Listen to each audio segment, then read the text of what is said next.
ప్రకటన గ్రంథం प्रकाशित वाक्य 12వ అధ్యాయం 12वां अध्याय ప్రారంభపు యొక్క 2 వచనాలు చదువుకుందాం.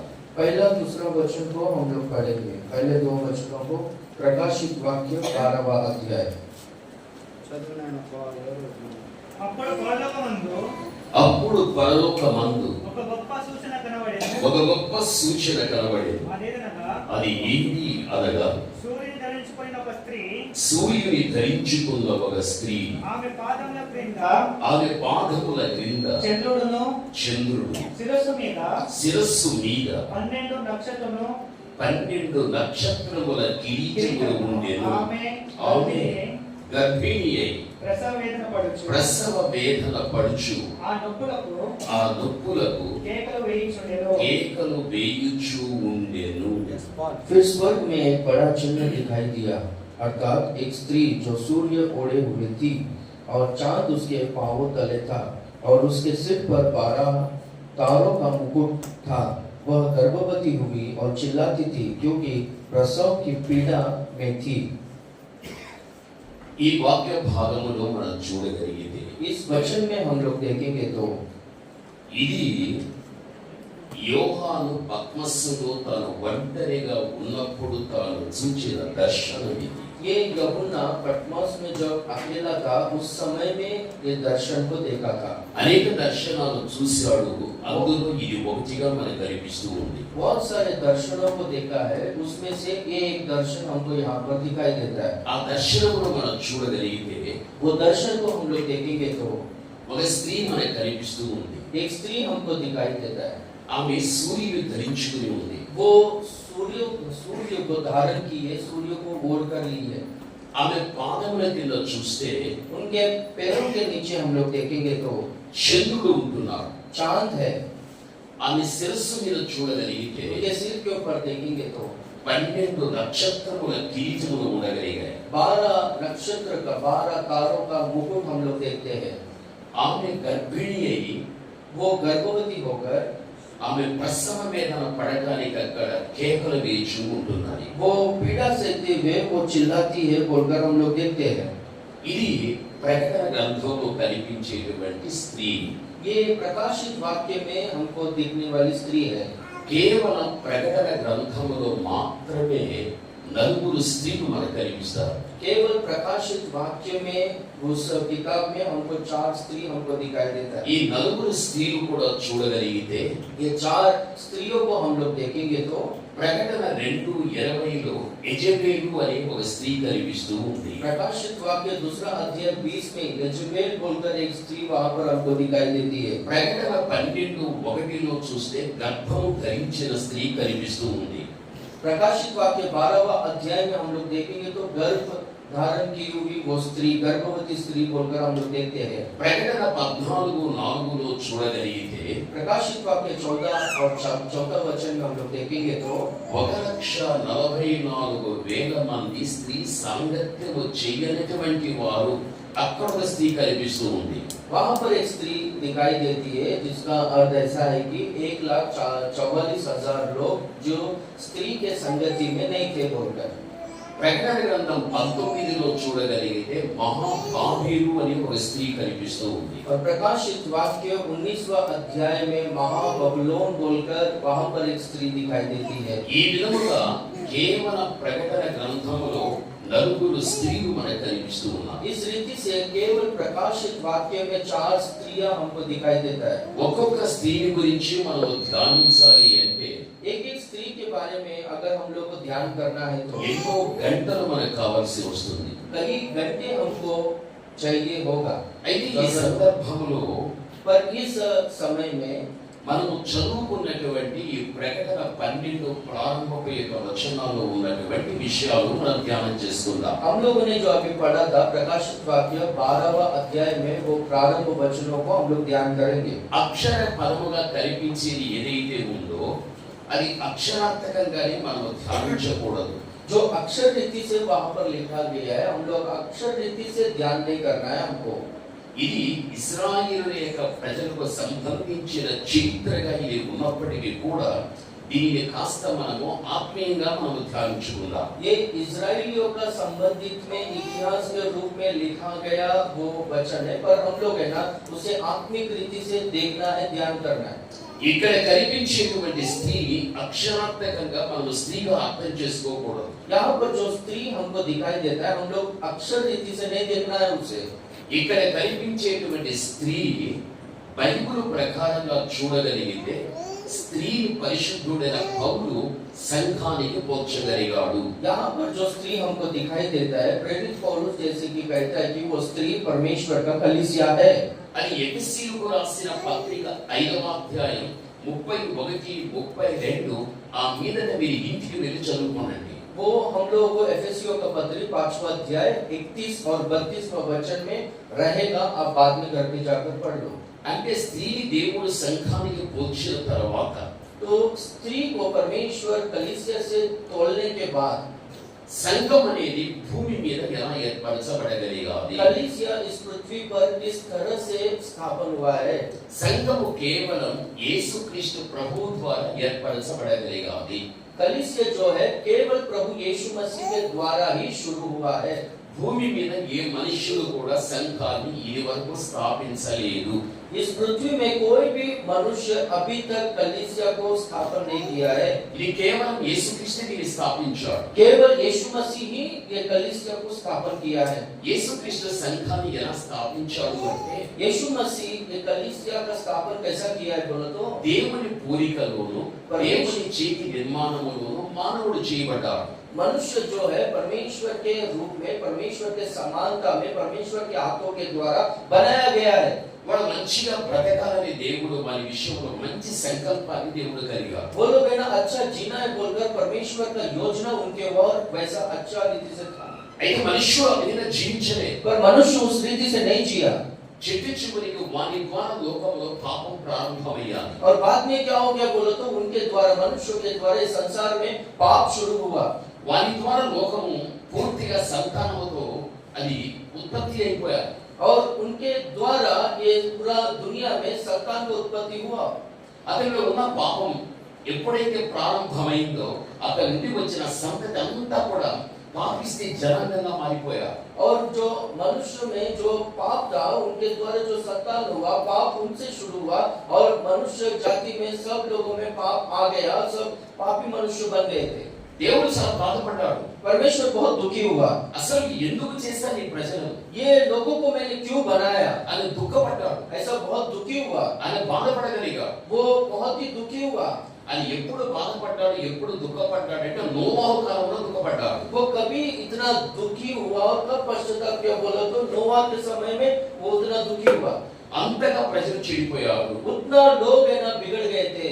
ఆ చెడిపోయిన మనుషులను బాగు చేయడానికి కోసమే ఆయన ఈ లోకానికి మన బండి దీన శరీరాన్ని ధరించుకుని లోకానికి వచ్చేసాడు. ये बिगड़े हुए लोगों को ठीक करने के लिए ही हमारे जैसा दीन शरीर को धारण कर इस संसार में आया.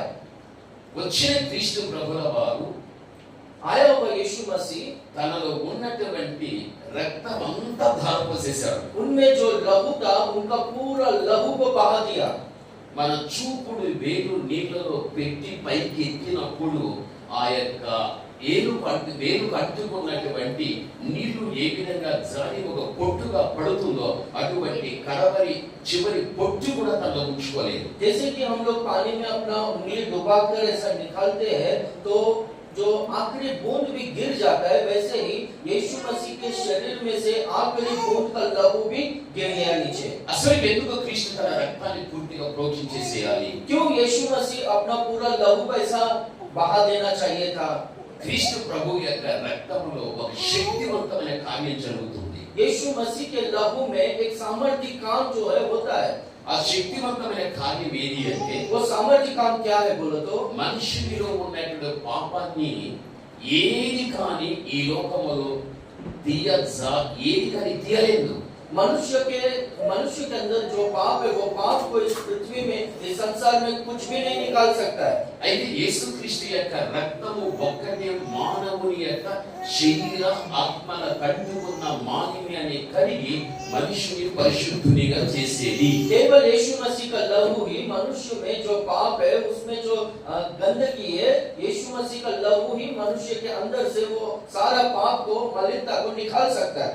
అందుకే క్రీస్తు యొక్క రక్తం మానవుని యొక్క పాపాన్ని కడిగి ఆయన రక్తం శుద్ధిని చేస్తుంది అన్న విషయం ఎవరైతే గాన లోకములో చెడిపోయిన వ్యక్తులు గ్రహించగలిగిరో ఆ రక్తము వారిలో ఖర్చు చేసుకొని పాపాన్ని పోగొట్టుకొని ఒక పరిశుద్ధతలోనికి రాగలిగి ఆ పరిశుద్ధులు అందరూ కూడా ఒక స్థలములో చేర్చుటను బట్టి అది సంఘము అని చెప్పబడగలిగా।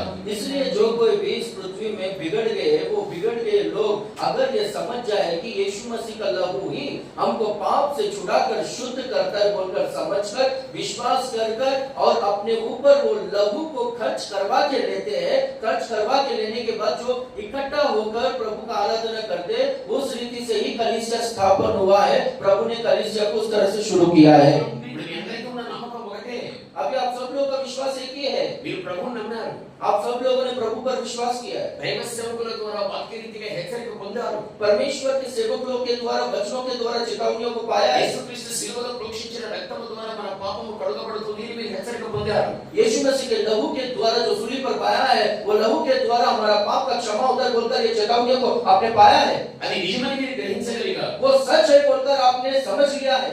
మీరు కలిగి ఉన్న విశ్వాసాన్ని బట్టి క్రీస్తు రక్తం మీరు పరిచేసి పాపాన్ని కడిగి మిమ్మల్ని శుద్ధిని చేసి ఇక్కడ సహవాసములో మీరు చేర్చగలిగి ఇది ఒక సంఘంగా విలీనం కాగలిగారు। आपने उस वचन पर विश्वास किया, यीशु मसीह के लहू को अपने ऊपर आपने ले लिया और उस रीति से आप ना शुद्ध होकर पाप से क्षमा पाकर इस तरह से इकट्ठा होकर यहाँ पर कलीसिया इस तरह से शुरू हुआ है। ఇక్కడ కనిపించే అక్షర ఫలమైనటువంటి స్త్రీగా అర్థం చేసుకోవద్దు। यहाँ पर जो दिखाई देता है, जो अक्षर रीति से स्त्री बोलकर लिखा गया है, वो अक्षर रीति से स्त्री बोलकर नहीं समझना है। స్త్రీనే సంఘానికి పోల్చబడ్డది, वो स्त्री ही कलीसिया से तोला गया है। అది యేసుక్రీస్తు ప్రభు యొక్క రక్తము ద్వారా స్థాపించబడినది, वो यीशु मसीह के लहू के द्वारा स्थापन किया गया है। ఇప్పుడు సంఘము అంటే మనమే। अभी कलीसिया यानी हम लोग ही है। ఇప్పుడు మీరు సూర్యుని ధరించుకోవాలి। अभी आप सूर्य को धारण करना है या फिर सूर्य को पहनना है। బైబిల్లో కనిపించేటువంటి స్త్రీ ఎవరిని ధరించుకున్నది అంటే సూర్యుని ధరించుకున్నది। बाइबल में जो स्त्री हम लोग यहाँ पर देखते हैं वो क्या किए बोल तो सूर्य को पहना है या फिर ओढ़ा है या फिर धारण करके लिए है। మీకు అర్థమయ్యాలో లేదో నేను ఒక అడుగుతో మీకు చెప్పాలి। आपको समझ में आया या नहीं? मैं आपको ना एक बात को पूछता हूँ, उसका जवाब देना है। ఇక్కడ మనకు కనిపించేటువంటి అక్షర పరమైనటువంటి స్త్రీ దేనికి పోల్చబడ్డది? यहाँ पर हमको जो अक्षर रीति से स्त्री दिखती है वो किससे तोली गई है? సంఘం। సంఘం ఎవరి ద్వారా స్థాపించబడ్డది? और कलीसिया किसके द्वारा स्थापन हुआ है? క్రీస్తు ద్వారా। సంఘం అంటే ఏది? कलीसिया यानी क्या है बोला? సంఘం అంటే నాలుగు గోడలు పైకప్పు కాదు। कलीसिया यानी चार दीवार और ऊपर का छत नहीं। సంఘం అంటే నేనే। कलीसिया यानी मैं ही हूँ। సంఘం అంటే నేనే। कलीसिया यानी हम सब लोग। ఇప్పుడు మీరు అందరూ కూడా ఎవరిని ధరించుకోవాలి? अभी आप सब लोग किसको धारण करना है, किसको पहनना है? మీరందరూ కూడా సూర్యుని ధరించుకోవాలి। आप सब लोग है ना सूरज को यानी सूर्य को पहनना है, धारण करना है। మనం ఎలా సూర్యుని ధరించుకుంటాం? हम कैसा सूर्य को पहनेंगे बोलो? ఆకాశ విశాలంలో సూర్యుడు ఉన్నాడు, ఏమంత మనం ఉంటున్నాం। और आकाश विशाल मंडल में सूरज है और इस पृथ्वी में हम लोग हैं नीचे। ఏదైనా ఒక సూర్యుని మనం చిత్రీకరించుకుని మనం మెడకేస్తున్నామా? क्या कोई भी सूरज को हम लोग ड्राइंग कर बनाकर अपना गले में लटकाएंगे क्या? లేదు లేదు। नहीं, वैसा नहीं। మనం సూర్యుని ధరించుకునే విధానం हम लोग सूरज को पहनने का वो रीति क्या है बोलो तो? కీర్తనలు 84:11 మనం చూస్తే भजन संहिता 84 भजन और उसका 11वां वचन में हम लोग देखेंगे। కీర్తనలు 84:11 చదువుకుందాం। भजन संहिता उसका 84 वर्स 11 84 उसका 11वां वचन। దేవుడైన యెహోవా సూర్యుడును కేడమునై కేడమునై ఉన్నాడు। కేడమునై ఉన్నాడు। ఇక్కడ దేవుడు ఏమై ఉన్నాడు అంటే, यहाँ पर परमेश्वर क्या है बोलो तो, దేవుడైన యెహోవా సూర్యుడునై ఉన్నాడు. क्योंकि यहोवा परमेश्वर सूर्य और डाल है। ఇప్పుడు సూర్యుడు ఎవరు? अभी सूर्य कौन है? మనము నమ్మినటువంటి మన నిజ దేవుడు లోక రక్షకుడైన యేసుక్రీస్తు ప్రభువే మన యొక్క సూర్యుడు. हम लोग जिस परमेश्वर पर विश्वास करते हैं वो सच्चा परमेश्वर यीशु मसीह ही हमारा सूर्य है। అసలు దేవునికి సూర్యుడు అని ఎందుకు పేరు పెట్టవలసి వచ్చింది? परमेश्वर को सूर्य बोलकर ऐसा नाम क्यों रखा गया? ఆ పేరు పెట్టబడటానికి కారణం ఏమిటి అంటే, वो नाम रखा गया है, इसका कारण क्या है बोलो तो, మీరు చదవకండి, నేను చెబుతాను. आप पढ़ो मत पर मैं बोलूंगा। పరమగీతం 6:10లో श्रेष्ठ गीत 6वां अध्याय 10वां वचन में, సంధ్యానాదము చూపట్టుచు చంద్రబింబమంత అందము గలదై సూర్యుని అంతటి స్వచ్ఛము కలదు గలదై యూహిత సైన్య సమ భీకర రూపిణియగు ఈమె ఎవరు అని మనకు రాయబడి ఉంది. वहां पर लिखा गया है कि जिसकी शोभा और तुल्य, जो सुंदरता में चंद्रमा और निर्मलता में सूर्य और पताका फहराती हुई सेना के तुल्य भयंकर दिखाई पड़ती है। ఈ వాక్యం అంతటిలో నీకు అర్థం కావాల్సింది, ये पूरा वचन में आपको समझ में आना है। సూర్యుని అంతటి స్వచ్ఛము కలవగలదై, वहां पर लिखा गया है कि सूर्य के समान वो निर्मल है। సూర్యునికి ఏమున్నది అంటే सूर्य को क्या है बोलो तो, స్వచ్ఛత ఉన్నది. वहां पर सूर्य जो है निर्मल होता है, यानी स्वच्छ होता है, साफ होता है। ప్రకృతి సంబంధమైన సూర్యుని నువ్వు చూడగలిగితే ये प्राकृतिक सूर्य को आप देखेंगे तो ఎంత స్వచ్ఛంగా ఉంటుందో తెలుసా? आप देखो कितना निर्मल होता है वो। దానికి మచ్చ మరక డాగు ఏమీ ఉండదు దానికి. उसमें कोई दाग या फिर कोई निशानी ऐसा हमको दिखाई नहीं देता। ఒకవేళ ఏదైనా ఉండగలిగితే यदि ऐसा कुछ भी रहेगा तो దాని కాంతిని పోగొట్టుకుంటుంది. वो अपना कांति को, अपना तेज को खो जाएगी। అందుకని బట్టి ఏది లే, इसलिए वैसा कुछ भी दाग उसमें नहीं है।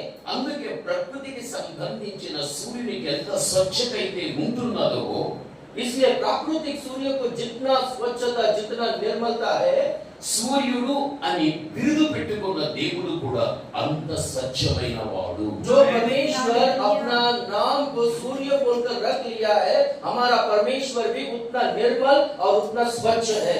అందుకే ఆ సూర్యుడైనటువంటి ఆ దేవాది దేవుణ్ణి నీవు ధరించుకునే వ్యక్తివిగా నీవు ఉండాలి. इसलिए हमारा परमेश्वर जो सूर्य है, वो परमेश्वर को आप है ना पहनना है, धारण करना है। ఎప్పుడు మనము ఆ యొక్క సూర్యుడైనటువంటి దేవుని ధరించుకోగలుగుతాం? कब हम लोग वो सूर्य जो परमेश्वर, जो सूर्य के सादृश्य, कभी हम लोग पहन सकते हैं? మన జీవితంలో ఒకటి జరిగేది, हमारा जीवन में एक होता है, అయితే దాన్ని మనం విసర్జించుకున్న బట్టి तब जब हम लोग है ना उसको छोड़ देते हैं, మనం క్రీస్తుని ధరించుకోవడానికి అవకాశం ఏర్పరచబడగలిగా. हम लोग मसीह को पहन लेने के लिए हमको मौका मिलता है। మనలో ఒకటి జరిగేటప్పుడు हम लोगों में जब कुछ होता है तो క్రీస్తుని మనం ధరించుకోలేకుండా జీవించాం. हम लोग है ना मसीह को बिना पहने हम लोग जीवन जिए हैं। మనలో గతంలో ఏం జరిగేది? हम पिछला हमारे जीवन क्या हुआ है? రోమా 13:14లో చూడగలిగితే रोमियो का पत्री 13वां अध्याय 14वां वचन में हम लोग బైబిల్ ఈ देखेंगे। విధంగా చెబుతుంది. बाइबल इस रीति से कहता है, 13:14 చదువుకుందాం. 13वां अध्याय 14वां वचन रोमियो का पत्री। మెట్టుకు ప్రభు అయిన యేసుక్రీస్తును ధరించుకున్న కొనిన వారై, చూడండి, ప్రభువైన యేసుక్రీస్తుని ధరించుకున్న వారై శరీరచలను నెరవేర్చుకున్నటకు శరీరం విషయమై ఆలోచన చేసుకున్నప్పుడు చూడండి, वरन प्रभु यीशु मसीह को पहन लो और शरीर की अभिलाषाओं को पूरा करने का उपाय ना करो। శరీరేచ్ఛలను నెరవేర్చడానికి శరీరాన్ని గురించి మీరు ఆలోచించకుడి. और शरीर के अभिलाषाओं को पूरा करने के लिए शरीर के बारे में आप सोचो मत। ఎప్పుడైతే వీటిని విసర్జించడం జరుగుతుందో, जब आप ये शरीर की अभिलाषाओं को छोड़ोगे, అప్పుడు మనం ఎవరిని ధరించుకున్నట్లు? तब हम लोग किसको पहन लेंगे?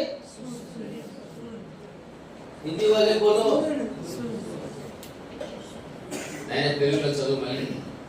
మెట్టుకు ప్రభు అయిన యేసుక్రీస్తును ధరించుకున్న వారై, ప్రభువైన యేసుక్రీస్తును ధరించుకున్న వారై అంటే ప్రభువైన యేసుక్రీస్తు ప్రభుని ఎప్పుడు ధరించుకుంటాము అంటే శరీర సంబంధమైన జీవితాన్ని జీవిస్తూ మనం ఎప్పుడైతే బ్రతుకుచుకుంటామో వెనకటి రోజుల్లో అటువంటి శరీర సంబంధమైన క్రియలను మనం విసర్జించిన తర్వాత విసర్జించిన వాటిని తిరిగి మనము ఆలోచించకుండా ఉండుటను బట్టి మనము క్రీస్తు యేసుని ఇప్పుడు మనం ఏం కలిగి ఉన్నామంటే ధరించుకున్నాము. हम लोग का पुराना जीवन में हम लोग शरीर की अभिलाषाओं के अनुसार जीते थे। हम लोग जब शरीर की अभिलाषाओं को छोड़कर और फिर से शरीर के अभिलाषाओं का सोच भी हम लोगों में न आने देने जैसा हम लोग जिएंगे तो उस समय में क्या होता है, उसका मतलब क्या होता है बोला तो यीशु मसीह को हम लोग पहन लेना तब होता है। ఆత్మీయ జీవితాన్ని మనం వదిలిపెట్టి आत्मिक जीवन को हम लोग छोड़कर శరీరానుసారమైన జీవితాన్ని జీవించడానికి शरीर के अनुसार जीवन को जीने के लिए లేక శరీర సంబంధమైనటువంటి చెడు ఆలోచనలు మనం కలిగి జీవించడానికి शारीरिक संबंधित बुरे विचारों को हम लोग रखकर वैसा మన जीवन జీవితం ఎప్పుడు ఆ విధంగా నడవగలుగుతుందో जब हमारा जीवन वैसा चलेगा तो నీతి సూర్యుడైన యేసుక్రీస్తుని మనము ధరించుకోలేము. हम लोग जो धर्म का सूर्य यीशु मसीह है उनको पहन नहीं सकते अगर हम लोगों में बुरे अभिलाषा संसार के शरीर के अभिलाषा रहेंगे तो। బైబిల్లో మీరు చూడండి, बाइबल में आप देखेंगे तो పాత నిబంధన కాలంలో జరిగిన ఒక సంఘటన पुराना नियम में एक घटना को घटी है। కొలస్సీయులకు రాసిన పత్రిక कोलोसियों का पत्री 2:11 చదువుకుందాం. और दूसरा अध्याय 11वां वचन पढ़ेंगे। 2:11 చదువుకుందాం. दूसरा अध्याय 11वां वचन। మీరును ఆ క్రీస్తు ఆ సున్నతి యందు చూడు, సున్నతి యందు శరీరేచ్ఛలతో శరీరేచ్ఛలతో కూడిన స్వభావమును కూడిన స్వభావాన్ని విసర్జించి ఆయన యందు చేతులతో చేయబడని సున్నతి పొందితిరి. उसी में तुम्हारे ऐसा खतना हुआ है जो हाथ से नहीं होता, अर्थात मसीह का खतना जिससे शारीरिक देह में उद्धार दी जाती है। చేతులతో చేయబడనినా చేయబడినా? చేతులతో చేయబడని సున్నతిని మీరు పొందితిరి. అంటే దీని అర్థం ఏంటి తెలుసా? हाथ से जो नहीं होता है वैसा खतना हुआ है। इसका मतलब क्या है बोला तो పాత నిబంధన కాలంలో पुराने नियम के समय में సున్నతి అనేది జరిగేది. वहां पर खतना होता था। బాగా మీరు విన్నారు. आप लोग अच्छी तरह से सुनना है। సున్నతి అనేది జరుగుతున్నప్పుడు जब खतना होता है तो ఇది దేవుడు పెట్టిన కట్టడ. ये परमेश्वर ने रखा हुआ विधि है। ఇది తప్పనిసరిగా జరిగించాలి. ये जरूर करना ही है, इसका अनुकरण करना ही है। సిప్పోరా యొక్క కుమారుని యొక్క విషయంలో సున్నతి చేయని కారణాన్ని బట్టి దేవుడు మోషేను చంపడానికి ప్రయత్నించాడు. और सिपोरा का बेटा का खतना नहीं हुआ, उसकी वजह से परमेश्वर है ना मूसा को मारने का सोचा था, घात कर देने का सोचा था। అది తెలుసుకున్న సిప్పోరా వెంటనే वो जान ली जब सिपोरा तब क्या की उसने వెంటనే అక్కడ బిడ్డకు సున్నతి చేయడం మనం చూస్తూ ఉన్నాం. तब वहां पर ना तुरंत अपना बेटे का खतना करवाई बोलकर हम लोग देखते हैं। ఎందుకంటే ఇది దేవుడు పెట్టిన నియమం అది. क्योंकि परमेश्वर ने रखा हुआ नियम है वो। అలా సున్నతి చేయబడిన వాడు ప్రత్యేకించబడిన వాడు. वैसा जो जिसका खतना होता है वो जो है विशेष व्यक्ति होता है। అది దేవుని యొక్క నియమమును జరిగించినటువంటి వాడు దేవుని యొక్క స్వకీయ జనము వాడు. और जो है ना परमेश्वर के नियमों के अनुसार चलने वाला है और परमेश्वर का व्यक्ति है, परमेश्वर के लोग है वो। ఇటువంటి కార్యం అనేది ऐसा कार्य जो है పాత నిబంధన కాలంలో జరిగేది. पुराने नियम के समय में होता था। ప్రభునందు ప్రియమైనటువంటి వారు, प्रभु में प्रिय लोगों, ఈ సున్నతిని చిట్ట చివరికి అది కృపాకాలంలో ఏంగా మారిపోయింది అంటే और ये जो खतना है आखिरी में अनुग्रह के काल में, अनुग्रह के समय में क्या हुआ बोला तो రోమా 2:29 మీరు చూడండి. रोमियो का पत्री दूसरा अध्याय 29वां वचन में आप देखिए। రోమా 2:29. रोमियो का पत्री दूसरा अध्याय 29वां वचन। అయితే అంతరంగమందు యూదుడైన వాడే యూదుడు మరియు సున్నతి హృదయ సంబంధమైనది. చూడు, సున్నతి హృదయ సంబంధమైనది, ఆత్మయందు జరుగునది గాని అక్షరం వలన కలుగునది కాదు. पर यहूदी वही है जो मन में है और खतना वही है जो हृदय का और आत्मा में है, ना कि लेखा। ऐसे की प्रशंसा मनुष्य की ओर से नहीं परंतु परमेश्वर की ओर से होती है।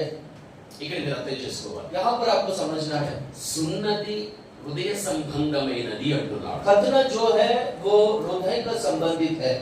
అసలు సున్నతి ఎలా హృదయ సంబంధమైనది? ये खतना जो है हृदय का कैसा होता है? అబ్రహాముకు మొదట ఇష్మాయిలు పుట్టాడు. अब्राहम को पहला इश्माइल पैदा हुआ ఆ తర్వాత ఇస్సాకు పుట్టాడు. और बाद में इसहाक पैदा हुआ। అయితే వారికి సున్నతి చేయడం జరిగాలి. उनका नाम खतना किया गया। సున్నతి అంటే దాని సరైన అర్థం ఏమిటి అంటే, और खतना इसका सही अर्थ क्या है बोलो तो, బిడ్డ పుట్టిన 8వ రోజున जैसे ही बच्चे का जन्म होता है उसका 8वां दिन ఆ బిడ్డ యొక్క గోప్యాంగ చర్మాన్ని కత్తితో కత్తిరిస్తారు. और वो बच्चे का जो रहस्य अंग का जो ऊपर का चमड़ा है उसको काटते हैं। ఎప్పుడైతే కత్తితో గోప్యాంగ చర్మాన్ని కత్తిరించడం జరుగుతుందో దానిని సున్నతి అని బైబిల్ చెబుతుంది. और जब है ना बच्चे का जो रहस्य अंग का जो ऊपर का जो त्वचा है जब वो काटते हैं उसको खतना करके बोलते हैं। ఇది అక్షరపరమైనటువంటి సున్నతి. ये जो है अक्षर रीति से होने वाला खतना है। ఆత్మ సంబంధంగా మనం ఆలోచించగలిగితే आत्मिक रीति से हम लोग सोचेंगे तो ఈ సున్నతి అనేది హృదయానికి సంబంధించింది అని చెప్పారు. ये खतना जो है ये हृदय का होता है बोलकर कहता है। ఎందుకు అనగా क्यों बोलो तो ఈ హృదయం పూర్తిగా చెడిపోయింది. ये हृदय जो है पूरी तरह से बिगड़ गया है। అందుకే సున్నతికి పోల్చబడినటువంటి మార్పు అనేది హృదయానికి రావాలి అని ఈ సున్నతిని ఆత్మ సంబంధంగా అర్థం చేసుకోవాలి. इसलिए हमारा दिल में जो पूरा जो है गंदगी से या अपवित्रता से भरा है वो निकल जाना चाहिए। हमारे दिल जो है हमारा दिल पवित्र होना चाहिए। इसके लिए ये जो है ये खतना ये हमारा दिल का और आत्मा का है बोलकर लिखा गया है। కత్తితో ఏ విధంగా గోప్యాంగ చర్మాన్ని కత్తిరించడం జరుగుతుందో और चाकू से जैसे कि बच्चे का रहस्य अंग का जो चमड़ा काटा जाता है, దేవుని యొక్క వాక్యం అనే కత్తి చేత और परमेश्वर का वचन का वो तलवार से మనిషిలో ఉండేటువంటి ప్రతి శరీర సంబంధమైనటువంటి క్రియలను కూడా మనము కత్తిరించాలి. और मनुष्य के अंदर जो शारीरिक संबंधित जो कुछ भी आदत है जो कुछ भी स्वभाव है वो परमेश्वर का वचन का तलवार के द्वारा उसको काट देना है।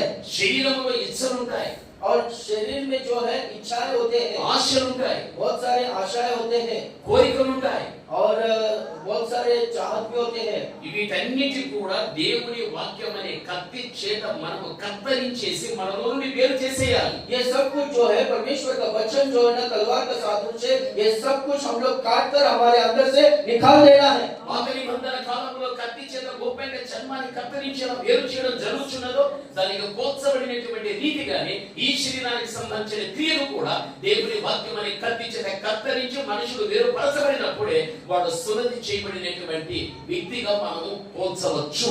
जैसे कि पुराने नियम में बच्चे का जो है रहस्य अंग का जो चमड़ा चाकू से या फिर कुछ भी यानी चाकू से जब काट कर अलग कर देते हैं उसको पुराने नियम में खतना कहते हैं। वही नया नियम में वचन का तलवार से हमारे अंदर के सारे बुरे कामों को शरीर के अभिलाषाओं को काट कर निकाल देना है। इसी को ये जो है आत्मा में और हृदय में खतना होता है बोलकर यहाँ पर लिखा गया है। ఇది మీ జీవితంలో జరిగినప్పుడు ये जब आपके जीवन में पूरा होता है మీరు ఎవరు ధరించుకున్న వారు అవుతారు? आप है ना किसको पहन लेने का साधन हो जाएगा? నీతి సూర్యుడైన యేసుక్రీస్తుని ధరించుకున్న వారు అవుతారు. धर्म का सूर्य यीशु मसीह को पहन लेंगे हम लोग, లేకపోతే మనం ధరించుకోవాలి. नहीं तो हम लोग है ना नहीं पहन पाएंगे। ఇది ప్రపంచవ్యాప్తంగా చెదిరి ఉన్న ప్రతి క్రైస్తవుడు ప్రతి క్రైస్తవ స్త్రీ జీవితంలో ఎప్పుడైతే శరీర సంబంధమైన జీవితానికి స్వస్తి చెప్పి ఆత్మీయ జీవితాన్ని ప్రారంభించగలుగుతారో సూర్యుడైన దేవుని నీవు ధరించుకున్న వ్యక్తివి. ये दुनिया में हर एक ईसाई स्त्री होने दो पुरुष होने दो उनका जीवन में से शारीरिक स्वभाव को शारीरिक जीवन को निकाल कर आत्मिक जीवन को जब वो लोग शुरुआत करेंगे तभी यीशु मसीह को जो धर्म का सूर्य पहनना होगा। ఈ రోజు నువ్వు ఆలోచించు.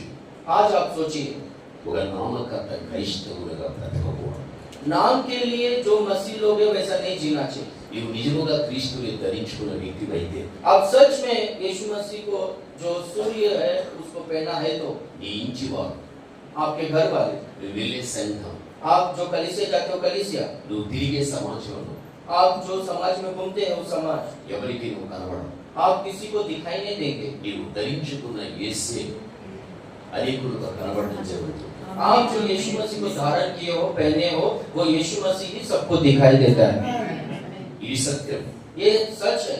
నీ మాటల్లో క్రీస్తు కనిపిస్తాడు, आपके बातों में मसीह दिखाई देगा, నీ ఆలోచనలో క్రీస్తు కనిపిస్తాడు, आपके सोचों में यीशु मसीह दिखाई देगा, నీ చూపులో యేసు ప్రభు కనిపిస్తాడు, आपके नजरों में यीशु मसीह दिखाई देगा, నీవు చేసే పనుల్లో యేసు ప్రభు కనిపిస్తాడు, आपके कामों में यीशु मसीह दिखाई देगा, నువ్వు వేసే ప్రతి అడుగులో యేసు ప్రభు కనిపిస్తాడు. आपके हर कदम में यीशु मसीह दिखाई देगा। అప్పుడు నీవు నిజముగా క్రీస్తుని ధరించుకున్న వ్యక్తివి. तब क्या होता है बोलो तो आप सच में यीशु मसीह को पहना हुआ व्यक्ति होंगे। ఇటువంటి శ్రేష్టమైన విలువైన జీవితాన్ని ఈ భూమి మీద మనం జీవించిన కాలంలో జీవించాలి. ऐसा हम लोग श्रेष्ठ और उत्तम जीवन जितना दिन इस संसार में हम लोग जिएंगे जीना है, ऐसा श्रेष्ठ और उत्तम जीवन। ఇంతవరకు మీకు అర్థం అయిపోయా? अभी तक यहाँ आप सबको समझ में आया है। రెండవది, दूसरा, ఆమె పాదముల కింద చంద్రుడు అని వ్రాయబడి ఉంది. उनके पैरों के नीचे चांद है बोलकर लिखा गया है। అదే प्रकाशित वाक्य 12वां अध्याय पहला वचन दूसरा वचन, वो सूर्य को पहनी है और उसके पांवों के नीचे, पैरों के नीचे चांद है। ఇప్పుడు ఆమె పాదముల కింద చంద్రుడు ఎవరామె? अभी उसके पैरों के नीचे चांद है। कौन है वो? ఎవరామె? आय में कौन है? वो स्त्री कौन है?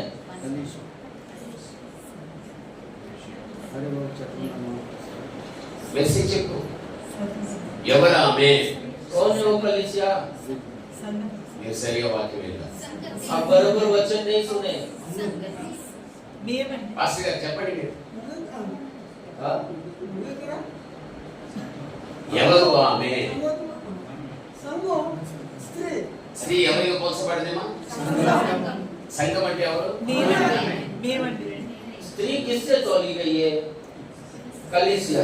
ये मली कलीसिया यानी कौन है? हम है कलीसिया। బైబిల్ గ్రంథంలో మనకు కనిపించే అక్షర పదాన్ని అక్షర పదంగా అర్థం చేసుకోకూడదు. बाइबल में जो अक्षर रीति से लिखा गया है हम लोग अक्षर रीति से समझना नहीं है। ఇది ఆత్మసంబంధం అనే గ్రంథం. ये आत्मा का संबंधित ग्रंथ है। ये ఇందులో ఎన్నో నిగూఢమైనటువంటి మర్మయుక్తమైన సత్యాలు ఉన్నాయి. इसमें ना बहुत सारे भेद और रहस्य सच्चाई है సేవకుల యొక్క ఊహకు కూడా అందరిది. और सेवक लोगों के कल्पनाओं में भी नहीं आ सकता वैसा रहस्य बातें इसमें है। అందుకే దేవుడి ఈ కడవరి రోజుల్లో మన అంతరంగానికి అగోచరంగా ఉన్నవి ఏవైతే ఉన్నాయో వాటన్నిటిని కూడా దేవుడు మనకు గోచరమయ్యే రీతిగా అర్థవంతంగా చెప్పేస్తూ ఉన్నాడు. इसलिए हमारे भीतरी रूप में हमारे दिल में जो बातें हमको समझ में नहीं आता है वो सब कुछ है ना समझ में आने जैसा इस अंतिम दिनों में परमेश्वर हमको दे रहे हैं उस सब वचनों को। అందుకే జాగ్రత్తగా మనం అర్థం చేసుకోవాలి. इसलिए हम लोग है ना बहुत ही सावधानी से समझना है। ఇక్కడ కనిపించే ఆమె అని చెప్పబడేది సంఘం. సంఘం అంటే మనమే. यहाँ पर जो स्त्री दिखाई देती है वो कलीसिया, कलीसिया यानी हम लोग ही है। ఇప్పుడు మన పాదాల కింద చంద్రుడు. अभी हमारे पैरों के नीचे चांद है। అసలుకు పాదముల కింద ఎందుకు చంద్రుడు ఉండవలసి వచ్చింది? पैरों के नीचे चांद क्यों रहना हुआ है? మన యొక్క పాదాన్ని మనం చూడగలిగితే यदि हमारे पैरों को हम लोग देखेंगे तो మనం వేసేటువంటి అడుగును సూచిస్తుంది మన పాదం. हम हमारा जो कदम हम लोग रखते हैं हमारे कदमों को दर्शाता है। ये जो पैर है, ये जो पाँव है। నీవు ఇంటి దగ్గర ఉన్నావు. आप है ना घर में रहते हो। ఈ రోజున దైవజనులు ఈ కొలాహాలో కూడిక ఉన్నది రండి కేక వేశారు. आज है ना परमेश्वर का सेवक बोला कि कोलाबा में सभा है बोलकर सबको बुलाया। మీరు ప్రయాణం చేశారు, మీరు నడిచారు, మీరు అడుగులు వేసుకుంటూ వచ్చారు. आप है ना यात्रा किए, आप चले, आप लोग कदमों को रखकर यहाँ पर आए। దీన్ని బట్టి చూస్తే మీ అడుగు మంచి అడుగు అని అర్థం. इसका मतलब क्या है बोलता? आपका जो कदम है अच्छा कदम है। ఎవడైనా ఒక వ్యక్తి మన సినిమా హాల్ కు వెళ్దామని రండి అని పిలిస్తే గాన यदि कोई भी व्यक्ति आओ हम लोग सिनेमा हॉल में जाएंगे बोलकर बुलाएंगे तो అక్కడికి మనం వెళ్ళాము అనుకో, वहां पर हम लोग गए समझो, నీ నడక, నీ ప్రయాణం, నీ అడుగు చెడ్డది. और आपका चाल, आपका जो यात्रा है, आपका जो कदम है वो बुरा है। उसका मतलब है స్త్రీ అయినా పురుషుడైనా स्त्री होने दो पुरुष होने दो, తన పాదపు యొక్క అడుగు अपना अपना पैर का जो कदम है మంచి అడుగులుగా ఉండాలి కానీ చెడు అడుగులుగా ఉండకూడదు. अच्छा कदम होना चाहिए पर बुरा कदम नहीं होना चाहिए। బైబిల్ అదే మనకు చెబుతుంది. बाइबल वही हमको कहता है। బైబిల్లో మనం చూస్తే కదా बाइबल में हम लोग देखेंगे तो పరమగీతం 7:1 చూస్తే श्रेष्ठ गीत 7वां अध्याय पहला वचन में हम लोग देखेंगे तो రాజకుమార పుత్రిక నీ పాద రక్షణతో నీవు ఎంత అందముగా నడుచుచున్నావు అని వ్రాయబడి ఉంది. हे राजकुमार की पुत्री तेरे पांव जूतियों में क्या ही सुंदर है। ఇక్కడ మనకు రాజు కుమారుడు పుత్రిక మూడు కనిపిస్తున్నాయి. यहाँ पर हम लोगों को ना राजा और उनका बेटा उनका पुत्र और उसका पुत्री तीन दिखाई देते हैं। రాజు కుమారుడు పుత్రిక. राजा और उसका पुत्र और पुत्री का तीन दिखाई देते हैं। రాజైనటువంటి వ్యక్తి తండ్రి అయిన దేవుడే. और राजा जो है वो हमारा पिता परमेश्वर है కుమారుడు యేసుక్రీస్తే. और पुत्र यीशु मसीह है పుత్రిక వచ్చే సంఘము. और जो पुत्री का है पुत्री यहाँ पर लिखा गया हिंदी में वो कलीसिया का सादृश्य है। ఇప్పుడు పుత్రికని చెప్పబడుచున్న సంఘం అంటే సంఘం అంటే మనము. अभी पुत्री जो है वो कलीसिया का सादृश्य है। कलीसिया यानी हम लोग ही है। మన పాద రక్షణతో మనం చక్కగా నడిచేటప్పుడు అది దేవునికి అందమని అనిపిస్తుంది. हमारे पाँवों में जूतियां पहनकर हम लोग चलेंगे तो हमारे पाँव परमेश्वर को सुंदर दिखते हैं। అంటే ఇప్పుడు మీ పాదాలకు రెండు జోడు మీరు ధరించుకోవాలి. यानी अभी आपके पैरों में दो जूतियों को पहनना है। బైబిల్ చెబుతుంది. बाइबल कहता है రాజకుమార పుత్రిక నీ పాద రక్షణతో నీవు ఎంత అందముగా నడుచుచున్నావు. और राजकुमार की पुत्री तू तेरे पैरों में जूतियों को पहनकर चल रही है तो कितना सुंदर दिखती है। దేవుడు నీకు ఇచ్చినటువంటి ఆ రెండు జోడును ధరించుకొని నువ్వు నడుస్తూ ఉంటే परमेश्वर आपको जो दिया है वो दो जूतियों को पहनकर आप चलोगे तो ఆ చూసే దేవునికి और देखने वाला परमेश्वर को నీ నడక అందంగా అనిపిస్తుంది. आपका चाल है ना बहुत सुंदर दिखाई देता చాలా है సౌందర్యంగా అనిపిస్తుంది. और बहुत ही सुंदर दिखाई देता है उनको। అయితే నీ పాదాలకు నువ్వు ధరించుకోవాల్సిన జోడు ఏది అంటే तो फिर आपका पैरों को कौन सा जूतियों को पहनना है बोलो तो आपके पैरों में ఇప్పుడు నీవు ధరించుకున్న జోడు కాదు. अभी जो चप्पल को जो जूतियों को आपने पहना है वो नहीं। ఎఫెసీ 6:15 చూస్తే और एफेसियों का पत्री 6वां अध्याय 15वां वचन में आप అక్కడ देखेंगे రెండు జోడులు ఉన్నాయి. वहां पर है ना दो जूतियां। అది ఏంటి అనగా वो क्या है बोलो तो సువార్త వలనైన సిద్ధ మనసు వల్ల జోడులను ధరించుకునుడి అంటున్నాడు. वहां पर सुसमाचार प्रचार करने के लिए जो सिद्ध मन होता है वो जूतियों को पहनो बोलकर लिखा ఒక गया। జోడు సువార్త, एक जूती जो है वो सुसमाचार రెండవ జోడు సమాధానం. और दूसरा जो जूती है वो है शांति। సువార్త అనగా మంచి వార్త. और सुसमाचार यानी अच्छा समाचार। మంచివాడు ఎవరు అంటే యేసుక్రీస్తు. अच्छा व्यक्ति कौन है बोलते यीशु मसीह है। ఆయన ఒక జోడుగా ధరించుకోవాలి. और यीशु मसीह जो है वो एक जूती के समान हम लोग है ना एक पैर में पहनना है। రెండవది సమాధానం. और दूसरा जो है शांति। మనం ధరించుకున్న యేసుక్రీస్తుతో ఎప్పుడు సమాధానంగా మనము కలిగి జీవించడానికి సమాధానం అనేది ఒక జోడుగా ధరించుకోవాలి. हम लोग जो यीशु मसीह को पहन लिए हैं और एक पैर में जो है शांति को पहनना है क्योंकि हमेशा यीशु मसीह शांति से रहने वाला है। हम लोग सब लोगों से शांति से रहना है वो जूती को पहनना है। నేను మళ్ళీ చెబుతా మీరు అర్థం చేసుకోవాలి. और एक बार मैं बोलता हूँ आपको अच्छी तरह से समझ బైబిల్ लो। చెబుతుంది बाइबल कहता है ఎఫెసీ 6:17 एफेसियों का पत्री 6वां अध्याय 17वां वचन సువార్త వలనైన సమాధాన సువార్త వలనైనా సిద్ధ మనసున్న జోళ్లను తొడుకొని నిలబడుడి. ఇప్పుడు బాగా గమనించాలి. రెండు జోళ్ళు అక్కడ కనిపిస్తున్నాయి. ఒకటి वहां पर है ना दो जूतियां हमको दिखाई देता है। सुसमाचार చెప్పండి నాతో పాటు సువార్త. सुसमाचार రెండవ జోడు और दूसरा जूती जो है शांति है। సువార్త అంటే మంచి వార్త. सुसमाचार यानी अच्छा समाचार। మంచివారు ఎవరు అంటే యేసు ఒక్కడే. अच्छा कौन है बोलो तो केवल यीशु मसीह है। ఆయన ఒక జోడులాగా నువ్వు ధరించుకోవాలి. उनको ना एक जूती के समान आप पहन लेना है। భూమి మీద ఉన్నంత వరకు కూడా నీవు అందులో సమాధానం కలిగి జీవించడానికి సమాధానం అనే ఒక జోడును ధరించుకోవాలి. और पृथ्वी में आप जितना भी दिन जियोगे सब लोगों से शांति से रहने का जैसा वो शांति का जूती को पहन लेना है. అలా నువ్వు ధరించుకుని నువ్వు నడిచేటప్పుడు నీ నడక చూచే దేవునికి అందమని అనిపిస్తుంది. वैसा आप वो दोनों जूतियों को पहनकर चलते रहोगे तो आपका चाल देखने वाला परमेश्वर के बहुत सुंदर है बोलकर महसूस होगा.